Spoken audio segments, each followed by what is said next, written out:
ادھر حضرت یوسف کی بولی لگ رہی ہے، گھر میں کچھ نہیں، گھر میں کچھ نہیں، ادھر حضرت یوسف کی بولی لگ رہی ہے۔ جیسے اماں کو پتا لگا، اماں اٹھی، گھر میں کچھ نہیں، بس کپاس کی ایک اٹی ہے، اٹھائی چل پڑی۔ آگے جا کے کوئی پوچھتی ہے، کوئی پوچھتا ہے اماں سے، اماں اس اٹیا کا کیا کرے گی؟ فرماتے ہیں اے اماں اس اٹیا کا کیا آئے گا؟ فرمایا بڑا کچھ آئے گا۔ کیا آئے گا؟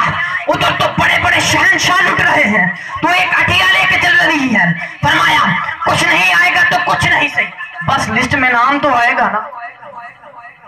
بولیے سبحان اللہ تو بولیے نا، یہ تو میرے کہنے پہ کہا ہے۔ اب جو عاشق بولے سبحان اللہ، آواز میرے تک بھی نہیں آئی، سبحان اللہ۔ آئیے پھر شہر نے قلم اٹھایا، من کی تمنا میں کیوں سزا دیتے ہیں؟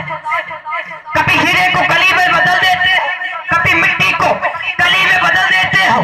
دیکھ کے یوسف کو مصر کے بازاروں میں آخر کار شہنشاہ بنا دیتے ہیں۔ نہیں سمجھ آ رہی کسی کو؟ نہیں سمجھ آ رہی؟ دوبارہ چلتا ہوں فکرے پہ۔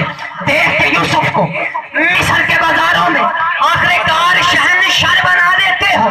جب کوئی پہنچتا ہے چشم و مستی کی منزل پہ تو بیٹھ کے ان الحق کی صدا دیتے ہو، پھر لگواتے ہو کفر کے فتوے اس پر، پھر منصور کو سولی پہ چڑھا دیتے ہو۔ بڑی بات کرنے لگا ہوں، سادات بیٹھے ہیں ان کے قدموں پہ ہاتھ رکھتے ہوئے، اگر خود چاہو